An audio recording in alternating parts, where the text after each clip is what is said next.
안녕하세요. 오늘도 하나님께서 우리를 주목하시고 또 사랑하시고 축복하시는 그러한 복된 하루입니다. 오늘 하나님 말씀 함께 묵상하고 하루를 시작하기를 바랍니다. 오늘 말씀은 고린도전서 4장 14절에서 16절 말씀입니다. 내가 너희를 부끄럽게 하려고 이것을 쓰는 것이 아니라 오직 너희를 내 사랑하는 자녀같이 권하려 하는 것이라. 그리스도 안에서 일만 스승이 있으되 아버지는 많지 아니하니 그리스도 예수 안에서 내가 복음으로써 너희를 낳았습니다. 그러므로 내가 너희에게 권하노니 너희는 나를 본받는 자가 되라.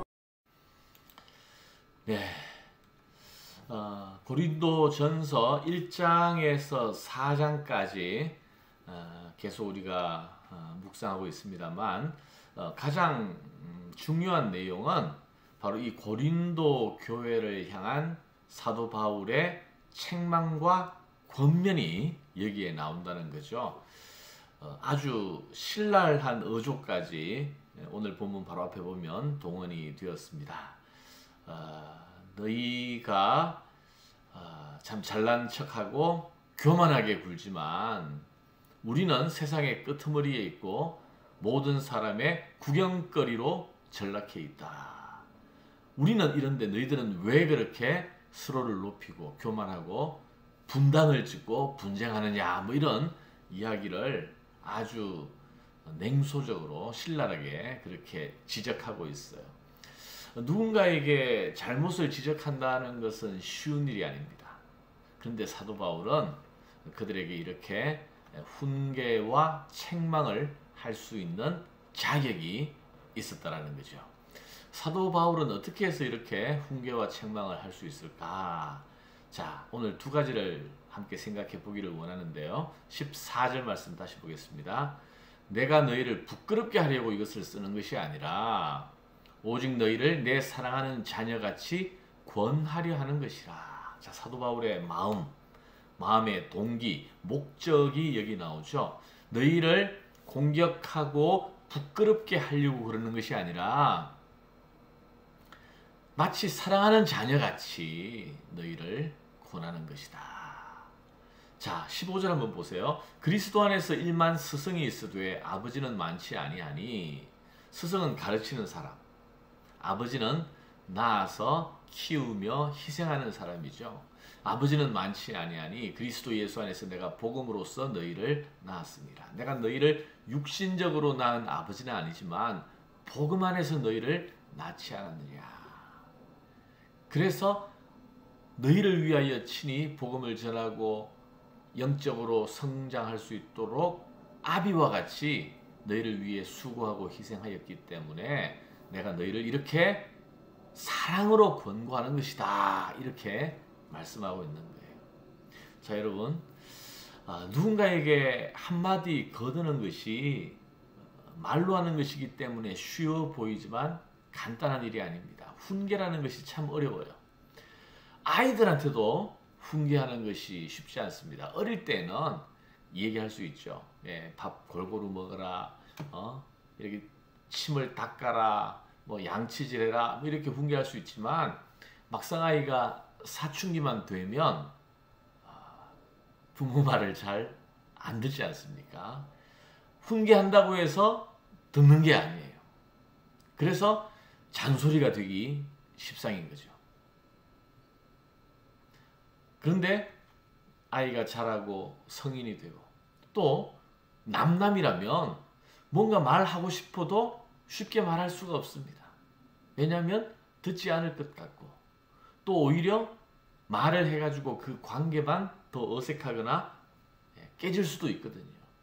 그래서 훈계는 고사하고 조언도 쉬운 일이 아니라는 거죠. 그래서 조심스럽고 해야 될까 말아야 될까 망설이다가 결국 그만두는 때가 많이 있습니다. 하지만 우리가 살아가는 데 있어서 조언과 훈계 이런 것들은 꼭 필요하죠. 왜냐하면 내가 살아가는 삶의 방식과 그 시각은 굉장히 제한적이거든요. 그래서 부모가 옆에서 또 친구가 또 목회자가 또 믿는 사람들끼리 이렇게 조언을 할 수 있는데 가장 중요한 것은 뭐예요? 바로 사랑으로 해야 한다는 것입니다. 사랑. 사도 바울이 내가 너희를 복음으로 낳았기 때문에 그냥 스승이 아니라 아비와 같은 마음으로 너희를 조언한다, 권고한다, 이렇게 지금 말씀하는 것 아니겠습니까? 사랑. 사랑이 있으면 아이들에게 때때로 매를 들 수도 있어요. 사랑이 있으면 칭찬할 수도 있어요. 그러나 사랑 없이 입에 발린 말로, 빈말로 칭찬하는 것, 그것은 약이 되기보다 오히려 해가 될 때가 많이 있어요. 제일 중요한 것이 사랑으로 훈계하고, 사랑으로 조언하고, 사랑으로 칭찬하고, 사랑으로 권면하고. 그래서 오늘 혹시 누군가에게 할 말이 있습니까? 사랑으로.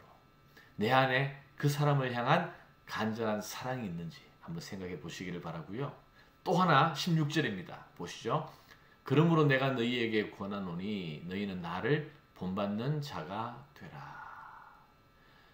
우리 마음에 사랑으로 한다 할지라도 거기에 또 하나가 더 중요한 것이 있어요. 그게 뭐냐 하면 너희는 나를 본받는 자가 되라. 그렇게 말할 수 있는 자격을 내가 갖추는 것입니다. 만약 우리가 자녀에게 너희는 나를 본받는 자가 되라 라고 자신있게 말할 수 있다면 아마 그 사람은 멋진 부모, 또 성공한 부모로서 참 성공적인 삶을 살았던 사람이 아닐까 생각이 듭니다. 굳이 여유있게 부유하게 살았다라고 해서 그렇게 말할 수 있는 게 아니죠. 자기의 직업에 대해서 만족하고 정직하게 그렇게 살았다. 그걸로도 부족해요. 너희는 나를 본받는 자가 되라. 어떻게 그렇게 말할 수 있을까요? 바로 인생의 과정을 통해서 살아가는 삶의 방식, 또 삶의 가치, 어려움과 힘든 시기, 도전과 위기 가운데에서 내가 그것을 어떻게 잘 감당하고 극복했는지, 이러한 것에 대해서 자녀들에게 나눌 수 있고 너희는 나를 본받는 자가 되라. 이렇게 할 수 있다면 얼마나 좋겠어요. 여러분, 사도 바울이 지금 너희는 나를 본받는 자라고 했을 때 앞에서도 언급했지만 사도 바울이 여유있게 편안하게 부유하게 살았기 때문에 이렇게 말할 수 있는 게 아니잖아요. 오히려 누구보다도 많은 고난의 자리에 있었고, 그러나 복음으로 예수 그리스도로 말미암아 넉넉히 이 일을 감당하고 복음의 능력과 부활의 능력과 영원한 소망을 붙잡았기 때문에 죽을 뻔한 위기 가운데서도 부활의 능력을 체험했기 때문에 너희는 나를 본받으라 라고 말하고 있는 것 아니겠습니까? 여러분, 우리가 자녀들에게 또 다른 사람에게 너희는 나를 본받는 자가 되라. 먼저 우리가 믿음의 체험이 있어야 돼요. 먼저 하나님을 사랑하고 예수 그리스도의 십자가와 부활을 경험하고, 그래서 참된 믿음의 길을 걸을 때에 너희는 나를 본받는 자가 되라 라고 말할 수 있지 않겠습니까? 자, 오늘 누군가에게 우리가 도움이 되는 또 조언을 하고 훈계를 하고 또 지혜의 말을 나누기를 원한다면 두 가지 조건이, 하나는 사랑하는 마음, 사랑할 때만 그 사람에게 권면할 자격이 있는 거예요. 그리고 두 번째는 내가 바로 믿음의 길로 예수님을 따라 바르게 살아갈 때에 그렇게 할 수 있다는 사실, 바로 오늘 사도 바울이 고린도 교회에 대해서 이렇게 권면하고 있습니다. 오늘도 우리도 이러한 권면과 또 조언을 할 수 있는 자격을 얻을 수 있도록, 또 그러한 마음으로 다른 사람을 돕고 섬기고 세워줄 수 있는 그러한 은혜가 있기를 간절히 소원하면서 오늘 힘차게 말씀 안에서 믿음으로 하루를 시작하기를 바랍니다. 기도하겠습니다. 하나님 감사합니다.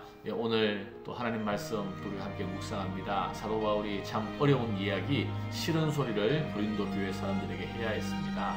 그들이 믿음이 있다고 하지만 서로 분쟁하고 자기를 높이고 교만한 마음으로 다투는 그러한 것이 교회의 모습 속에 있었는데, 사도 바울이 사랑의 마음으로 아비와 같은, 아비가 자녀를 대하는 그 마음으로 그들에게 하나님 말씀으로 조언하고 훈계를 했습니다.